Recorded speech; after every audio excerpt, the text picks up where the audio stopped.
স্ত্রীদেরকে কখনো আঘাত দিবেন না।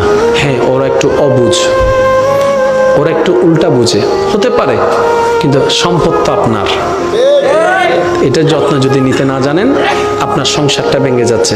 আচ্ছা, আপনার না হয় কোনো লাইফ নাই, আপনার স্ত্রীর কোনো লাইফ নাই, সন্তানদের তো লাইফ আছে। তা আপনারা দুইজন যখন ঝগড়া করে ডিভোর্স হয়ে যায়, আলাদা হয়ে যাবেন, আপনারা ভালো থাকবেন, এই সন্তান কার কাছে যাবে? মার কাছে থাকলে বাবা পাবে না, বাবার কাছে গেলে মা পাবে না, তো লাভ কি হচ্ছে? একদিন এই সন্তানদের ভবিষ্যৎ অন্ধকার হয়ে যাবে। তো সেজন্য আমি অনুরোধ করব, এক ছাদের নিচে থাকলে অনেক কিছুই হবে, বুঝে অবুঝে অনেক কিছুই হবে। এত কিছু থাকার দরকার নেই, শুধু একটা হাদিস মনে রাখবেন, স্বামী স্ত্রী যখন এক জায়গায় হয়, কথা বলে, তখন তৃতীয় পক্ষ শয়তান এসে ওখানে ফু মারে, আগুন একটু বাতাস দেয়। স্বামী স্ত্রী যারা আছেন, এই হাদিসটা যদি মনে রাখেন, সংসারে ঝগড়া কমে যাবে। সেটা কি? শয়তান সবচেয়ে বেশি খুশি হয় কখন জানেন? যখন স্বামী স্ত্রীর ভিতর ঝগড়া লাগাই দিতে পারে, শয়তান বেশি খুশি হয়।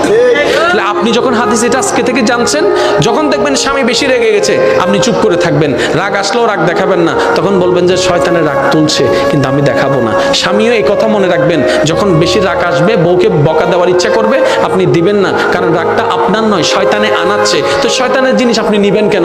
2টা মিনিট চুপ থাকেন, দেখবেন রাগ এমনিতেই চলে যাবে, সংসার শান্তির হয়ে যাবে। আর একটু জোরে বলেন।